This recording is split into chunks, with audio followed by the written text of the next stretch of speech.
Party খেলারা শোন আমি তোরে কই ফার্স্টে প্যান খাও তারপর ললিপপ খাও তারপরে খাও বন্ধ করে রাখো তারপরে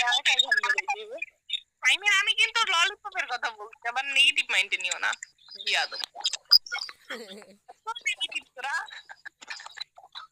তুমি এর সাথে আমার একটা ওয়ান গেম করাই দে তো, এই শালিরে এমন মার মারবো জীবনে গেম খেলার নামটাই বলাই দিব। আমি তো ভাবছি আচ্ছা ফার্স্টে যেইভাবে মুভমেন্টের কথা বলছে আমি তো ভাবছি খাটের খেলার কথা বলতেছি আমি তো পুরো সব আমার জামাই এত সাহসী কেমন হলো আমার সাথে খাটে যেতে চাইতেছে তোর তো জানাবো জায়গা হইতো না ভাই চোদে মাগি। কি করে এটা জামাই জামাই জামাই তোর জামাই তোর জামাই দিয়ে পার কোনো লবে নিয়ে কথা করতে, পাবলিক সিটি বুঝতেছস কিছু হওয়ার পথে